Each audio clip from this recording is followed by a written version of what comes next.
Hello everyone, welcome back to my channel. This is CA Harsh Sharma. तो finally आप लोगों का जो सीए फाइनल का फर्स्ट पेपर है वो हो चुका है, फाइनेंशियल रिपोर्टिंग। और पेपर जो है आई थिंक आपकी जो एक्सपेक्टेशन थी उससे भी काफी अच्छा हुआ है। पेपर का लेवल नॉर्मल था, इवन आई विल से कि बिलो एवरेज था, बट आप लोग जो एक्सपेक्ट करके जा रहे थे आई थिंक उससे काफी अच्छा आपका पेपर हुआ है। बट आप लोगों को जो है ओवर एक्साइटेड नहीं होना है। कई बार क्या होता है ना, हमारे साथ कुछ अच्छा होता है तो हम ओवर एक्साइटेड हो जाते हैं चीजों को लेके। तो आप लोगों को जो है ओवर एक्साइटेड नहीं होता है, आप लोगों को ग्राउंड पे रहना है, क्योंकि ये एक पेपर नहीं है, अभी आपके 5 पेपर और है। तो आप लोगों को आगे के पेपर्स की तैयारी जो है कैसे करनी है उस पर फोकस करना है, बजाय कि इस पेपर पे जो आपका बहुत ही अच्छा हुआ है। अगर किसी का बाई एनी चांस अगर ठीक गया है तो आप लोगों को ज्यादा टेंशन नहीं लेनी है फ्रेंड्स। अभी 5 और पेपर है, आप फोकस करिए कि आप इन 5 पेपर में अच्छा कैसे स्कोर कर सकते हैं। So let's start. So I won't take much time, just to update you friends, I am not in India. तो शायद जो मैं वीडियो शूट कर रहा हूं, अपलोड कर रहा हूं, उसमें थोड़ा सा टाइम लिंक होगा। लगभग 2.5 आवर्स का जो है टाइम डिफरेंस है यहाँ से इंडिया का। तो जो वीडियोस में शूट कर रहा हूं आपको थोड़ी सी लेट मिलेगी। बट अगेन फ्रेंड्स, मैं जो आपको हेल्प करना चाह रहा हूं, अगर उससे किसी एक को भी हेल्प हो रही है तो I think I would be happy to help that single person also. तो लेट्स स्टार्ट फ्रेंड्स। इस वीडियो में हम बात करने वाले हैं how you can score 70 plus marks in AFM, advance financial management. जो आपका पेपर है, इस पेपर में आप फ्रेंड्स इजीली 60-70 मार्क्स आराम से स्कोर कर सकते हैं। तो आप लोगों को जो है थोड़ा सा प्लान करना है, और जब आप एग्जाम में अपीयर हो रहे हैं तो उस टाइम पे आपको थोड़ा सा स्ट्रेटेजिकली आपके क्वेश्चंस को सेलेक्ट करना है। सो let's start friends. First of all, जिस दिन आप एग्जाम देके आ रहे हैं दैट इज टुडे, आप लोग जो है आज कुछ लाइट टॉपिक से स्टार्ट कर सकते हैं, लाइक म्यूचुअल फंड और पोर्टफोलियो मैनेजमेंट। ये कुछ 2 छोटे चैप्टर आप लोग जो है करके सो सकते हैं, और आप लोग जो है आज टाइम पे सो जाइए ताकि कल आप जो है मॉर्निंग में थोड़ा जल्दी स्टार्ट कर पाए। तो आप लोग ये 2 चैप्टर करके सो सकते हैं। फिर नेक्स्ट डे जब आप फ्रेश स्टार्ट करेंगे तो लगभग कोशिश करिए कि आप 6-6:30 बजे जो है आपकी स्टडी स्टार्ट कर दें। और उस टाइम पे आप लोगों को जो है कुछ ऐसे टॉपिक लेने हैं जो इजी भी है और स्कोरिंग भी है। तो ये टॉपिक कुछ ऐसे हो सकते हैं, आपके मर्जर एक्वेशन हो सकता है, आपका बिजनेस वैल्यूएशन हो सकता है। अर्लियर ये जो है कॉर्पोरेट वैल्यूएशन के नाम से जाना जाता था, और इसके साथ ही आप लोग जो है कैपिटल बस्टिंग भी कर सकते हैं। तो इन तीनों चैप्टर को फ्रेंड्स आप कोशिश करिए कि आप लंच तक इन तीनों चैप्टर को कर लें, क्योंकि कहीं ना कहीं ये तीनों चैप्टर आपके एग्जाम में 30-40 मार्क्स का वेटेज आराम से कवर करते हैं। तो आप लोग जो है लंच तक इन तीनों चैप्टर को कर सकते हैं। आप लोगों को एंश्योर करना है, अगर आप किसी क्वेश्चन में स्टक हो गए तो आपको आपका ज्यादा टाइम उसमें नहीं लगाना है, बस आपको एंश्योर करना है विद इन टाइम फ्रेम। जैसे यहाँ पे आप टारगेट लेके चल रहे हैं कि लंच तक आप इन तीनों चैप्टर को कर लेंगे, तो कोशिश करिए कि आप इन तीनों चैप्टर को लंच तक कर लें। लंच के बाद आप लोगों को जो है one of the most important chapter of AFM वो स्टार्ट करना है, और वो है आपका forex.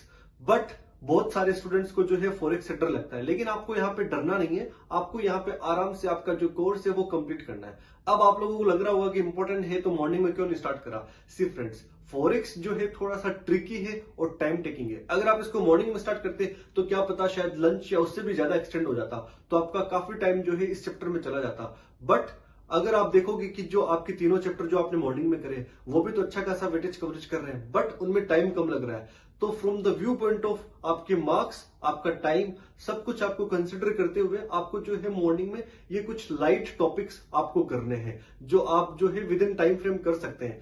But forex is something which will take time, तो आप उतना टाइम डिवोट करिए, but at the same time आपको जो फॉरेक्स में कॉन्फिडेंस कैरी करना है। तो जैसे ही आप फॉरेक्स स्टार्ट करेंगे लंच के बाद में अराउंड 1:30 और 1 के आसपास, और इसको आप लोग जो है डिनर तक लेके जा सकते हैं। बट यहाँ पे खाली आपको फॉरेक्स नहीं करना है, फॉरेक्स प्लस आपको डेरिवेटिव भी फॉरेक्स के साथ ही करना है, क्योंकि डेरिवेटिव में भी आपका फॉरेक्स का पार्ट आता है। तो आप लोग जो टी टाइम तक है फॉरेक्स को कंप्लीट करने की कोशिश करिए विद द जो आपका डेरिवेटिव में फॉरेक्स का पार्ट आता है, उसके साथ आप जो है इन दोनों चैप्टर को टी टाइम तक कर लीजिए। और फिर जो रिमेनिंग पार्ट ऑफ डेरिवेटिव है वो टी टाइम से लेके आपका जो डिनर टाइम है वहां तक आप डेरिवेटिव भी कंप्लीट कर लीजिए। यहाँ पे आप लोगों को जो है अगर कोई चीज में आप स्टक हो गए तो आपको आपका टाइम वेस्ट नहीं करना है। अगर आप सिंपली उसको सोल्व कर पा रहे हैं तो आप करिए, अदरवाइज आप लोगों को जो है आगे बढ़ना पड़ेगा। और जैसे ही आप डिनर से फ्री हो तो आपको 2 छोटे चैप्टर लेने हैं, और वो है आपके international financial management and interest rate risk management. ये आप लोग जो है करके सो जाइए। इतना आपको कोशिश करना है कि आप जो है एग्जाम के पहले इतना कंप्लीट करके जाए। फिर जिस दिन आपका एग्जाम होगा उस वाले दिन मॉर्निंग में फ्रेंड्स आप लोगों को जो है सबसे पहले फ्रेश माइंड से आपकी जो थ्योरी है वो स्टार्ट करनी है। जितने भी आपके थ्योरी के चैप्टर हैं तीनों चारों चैप्टर आप लोग जो है थ्योरी के कंप्लीट करिए। सबसे पहले आपको एंश्योर करना है कि आप थ्योरी के चैप्टर अच्छे से करें।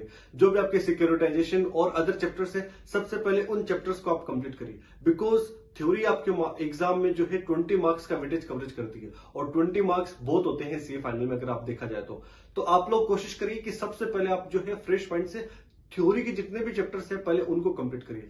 उसके बाद आपका एक ही चैप्टर बचता है और वो है सिक्योरिटी वैल्यूएशन। सी फ्रेंड, सिक्योरिटी वैल्यूएशन जो चैप्टर है उस पे हमारी ग्रिप जो है थोड़ी अच्छी होती है, तो आप उसको जो है लास्ट के 1-2 घंटे में कर सकते हैं। उसमें आप लोगों को जो बस आपकी फॉर्मूलाज है वो देखने और 1-2 क्वेश्चन की प्रैक्टिस करनी है। तो लास्ट के जो 2-3 घंटे बचेंगे आपके पास, उसमें आप जो है सिक्योरिटी वैल्यूएशन को आराम से कवर कर सकते हैं। तो this is how you can complete your syllabus before your exam. अब बात आती है कि आपको जो है एग्जाम में कैसे अप्रोच करना है इस पेपर के लिए। तो एग्जाम में जब आप एग्जाम हॉल में पहुंच जाए तो उस टाइम पे आपको आपकी प्लानिंग कुछ इस तरह करनी है कि आप लोग इस पेपर में आराम से 70+ स्कोर कर सकते हैं। तो आपकी प्लानिंग कुछ इस तरह रहनी चाहिए, जब आपको 15 मिनट मिल रहे हैं आपको पेपर रीडिंग के लिए, जो आपका रीडिंग टाइम है, उस टाइम पे आप उन क्वेश्चंस को सिलेक्ट करिए जो आपको सबसे पहले करने हैं। As per my suggestion friends, आप लोगों को जो है फॉरेक्स का क्वेश्चन इस टाइम पे नहीं लेना है। अब आप लोग बोल रहे हैं कि एक तरफ तो आप तो बोल रहे हैं कि फॉरेक्स का आपको अच्छे से कवर करके जाना है, फिर आपको पहला क्वेश्चन नहीं लेना है। सी फ्रेंड्स, फॉरेक्स के क्वेश्चन एग्जाम में कहीं ना कहीं ट्रिकी आते हैं और वो थोड़ा सा कंफ्यूजन भी क्रिएट कर सकते हैं, तो आपके जो बाकी क्वेश्चन है उनकी परफॉर्मेंस को भी इंपेक्ट कर सकते हैं। तो आपको फॉरेक्स पहले नहीं लेना है। फॉरेक्स करेंगे, पूरा पेपर करेंगे, 100 मार्क्स का अटेम्प्ट करेंगे, लेकिन जैसे ही आपका फ्लो बनेगा उसके बाद आप लोग जो है फॉरेक्स को आराम से ले सकते हैं। बट पहले आपको स्टार्ट करना है लाइक मर्जर एक्विजिशन हुआ, आपका म्यूचुअल फंड हुआ, आपका बिजनेस वैल्यूएशन हुआ, इन कुछ चैप्टर से आप लोग जो है आपका पहला क्वेश्चन स्टार्ट करिए। तो 15 मिनट में आप लोगों को आइडेंटिफाई क्या करना है, कोई म्यूचुअल फंड का इजी क्वेश्चन है, कोई आपका बिजनेस वैल्यूएशन, या फिर कोई मर्जर एंड एक्विजिशन का। ऐसे अगर आपको कोई क्वेश्चंस आइडेंटिफाई हो रहे हैं तो पहले उन्हें आइडेंटिफाई करिए और ओरली उन्हें सोल्व करने की कोशिश करिए। उसके बाद जैसे ही आपको आंसर शीट मिले, पहले ही जो है इन क्वेश्चंस के साथ स्टार्ट करिए जो आपने 15 मिनट्स में रीड करें। जैसे ही आपका एक बार फ्लो बना, हाफ एन आवर 1 आवर जैसे ही आपने जो है आंसर शीट में स्पेंड करा, आपने लिखना स्टार्ट करा, आपका फ्लो बन जाएगा। और उसके बाद जैसे ही जो आपको क्वेश्चन उठाना है आप वो क्वेश्चंस को पिक कर सकते हैं और कर सकते हैं, भले ही वो डेरिवेटिव का हो, भले ही फॉरेक्स का हो, भले ही आपका इंटरेस्ट रेट, फिर वो आपका थ्योरी का क्वेश्चन हो सकता है। बट आपको जो स्टार्ट करना है वो थोड़े से जो सिंपल क्वेश्चन है वहां से स्टार्ट करना है, और जैसे ही आपका फ्लो बना फिर आप लोग जो है 5 बजे तक रुकने वाले नहीं है, क्योंकि आप लोग पूरा पेपर करके रुकेंगे। और इस पेपर में अगर आपको एग्जामिशन 70+ स्कोर करना है तो फ्रेंड्स आप लोगों को इंश्योर करना पड़ेगा कि आप लोग जो है 100 मार्क्स का अटेम्प्ट करें। So that's it from my side friends. I hope आप लोग जो है ये कुछ स्ट्रेटेजी फॉलो करके इस पेपर में जो है 70+ स्कोर कर सकते हैं। आप लोग जो है इस पेपर में आराम से स्कोर कर पाएंगे 70+। So best of luck friends, keep studying. That's it from my side, bye.